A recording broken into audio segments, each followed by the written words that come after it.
working with 4-inch ribbon. You don't need any special equipment except for a beautiful 4-inch ribbon, some scissors that are pretty good because they got to be able to cut the wire in the ribbon, and we're going to use some cable ties. And I'm just using 8-inch cable ties. I use those instead of wire. Okay? So what we're going to do is we're going to start off by doing our tails. I know our tails, I want them pretty long for this. I want this to be a big, beautiful bow. So I'm going to make them first this time. So I'm going to take one tail here, and we're going to trim that. We're going to keep these completely separate. So I'm going to trim this off, and we're going to make them first. This is about 32 inches. And then I'm going to do, instead of a dovetail cut, we're going to do a reverse curl. So I'm going to just trim these little wires off first to get them out of there, and make sure you get those little guys in the garbage. Be really careful because we don't want those to hurt anybody. And I'm going to do a reverse curl. So I'm going to, because this is reversible ribbon, so it's so cute to curl up the end of that tail and just curl it up. And now you see how pretty that is when you see the tip of the ribbon. It's really cute. And you can even make that wider, whatever you want. So a reverse curl. We're going to do 2 sections like that. So let me cut another tail, because I want this bow to have this gorgeous, really full tail. All right, I need a little extra for my curl. So I'll cut it a little bit longer. And we're going to make the tails first. So they're going in the back of our bow, and I'm just going to curl this around. Now, depending on the ribbon you're using, if you don't have like really good quality ribbon like the one I'm using, where the wire can hold it, you might need to tack a little glue on there to hold it in place. And I'm going to try to curl these up to where they both have that green part right there. Let me see if I can get the green. Oh yeah, that's what I want right there. So they're kind of matchy-matchy on the curls.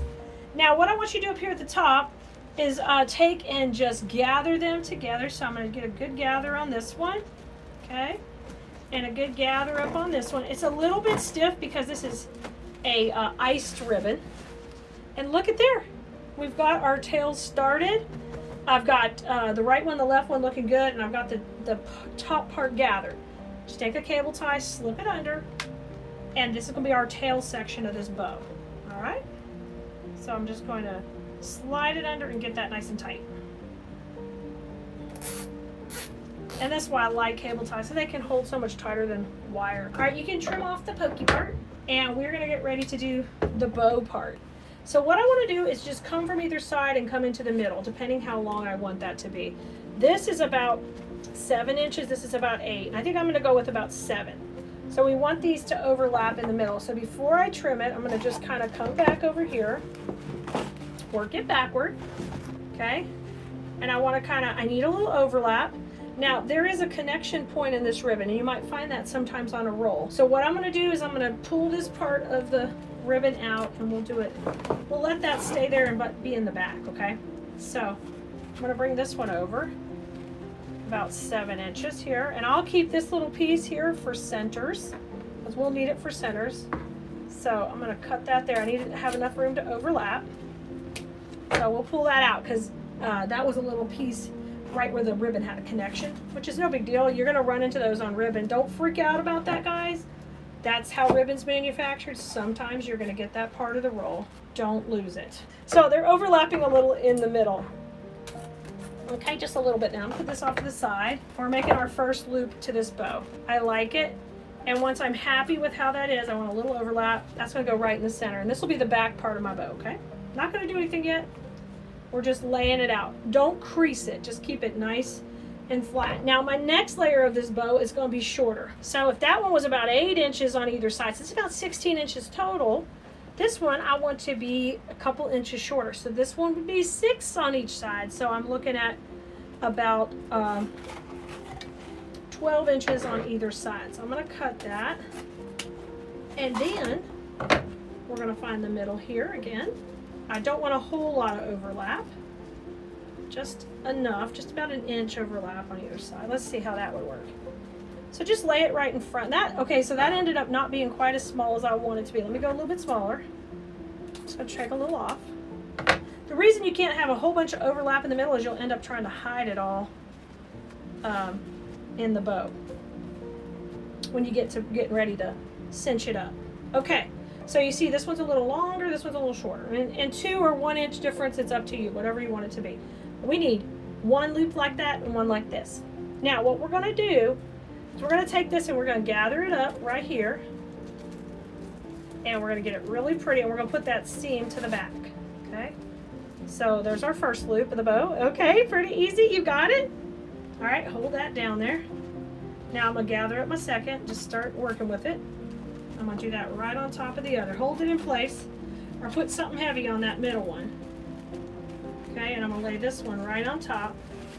So my first layer lays right on top of my top layer. And I got to make sure I'm in the middle, or it's going to set it all. Oh my gosh, that's so sticky cute. Look how pretty that's going to be when we loop it up. Okay, we got a good start. We've got a shorter on top of the longer. Now, what I want you to do is go ahead and cable tie that in the middle. I'm just going to run that underneath. And we got to get some pressure on this. This is some really pretty ribbon, and you know, you could use this as the start of a tree topper too. You could just build this out. Now, don't get that too tight yet, because we want to work on this center. Now, you got to be careful yanking on it, because you've got pieces that are pieced in the back there, remember? Okay, look how pretty. Look at all the depth. Oh my gosh, so pretty. Gorgeous. Now, we're going to go ahead and put a cable tie behind it. And that's how we're going to attach those tails in a little bit. And pull that really tight. Okay, and then we're going to cut that off. Now bring our long tails back, and we're ready to put this puppy together. Look at here, look at here. Oh my gosh, you see her coming together? Look how pretty she is. So that's why I said this could even go at the top of a tree. You could make one for one side of the tree and one for the other. Now I want you to trim off this section of the fat part of the tail. We don't need that. And we're going to go on with that cable tie right behind it right here and put that into place. I hope this is helping you kind of see it doesn't have to be really complicated to make a bow with a 4-inch ribbon that's really elaborate like this and iced and really pretty. We're going to be using this to make a swag, so if you need the link to that video, let us know. I'm going to put that right on those tails. Don't let it pop off. I'm going to get it real tight. Don't let it slide off. Yes. Trim that off. So the tails are on, the bow is on. Looka. Oh, it's so cute. So you can see how good this is going to work for my swag. Now, we're not quite finished. It's time to do that, what I call in design school, the detail, the embellishment that takes it to the next level. And whenever we're doing that, that's going to allow us to be able to get a higher value for the things we are selling. So because this ribbon is reversible, I love for you to come back with the reverse side right up the middle of that bow and through the tail. Okay, this is a little thick like this, so I'm going to cut it shorter. Not really shorter, but less width. I'm going to take it down in width. And I want you to take and just fold this over really simply. Fold it over a little so we get a nice finished piece. Now, it's up to you. You can run the seam down the middle like that of the bow, or you can flip it over and have it neat and clean. It's totally up to you. I'm going to go on the back side this time and let that pretty plaid show. Y'all know I'm mad for plaid at all times. Run that right through the tails, which gives you some nice separation on these tails. Look how pretty that looks in the middle. Can you tell? It's green, but it's so pretty. And if you wanted to use a section of the ribbon that was more red, you could slide it up and down, whatever you want. Don't get that tight. I'm gonna pull it tight. This is some really nice ribbon. You don't need a lot of it to make these really gorgeous bows when you do it this way. But let me show you how pretty this turned out. Okay, let me layer out.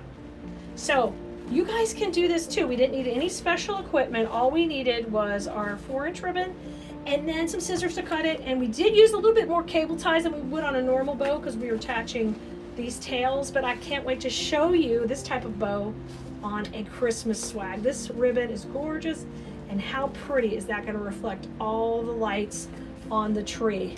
All right, so don't be afraid of 4-inch ribbon. It can be your friend, and you can make some beautiful pieces with some gorgeous ribbon like this. Make sure you grab all the supplies for this one on Khalees.com and go have fun with flowers. Bye, everybody.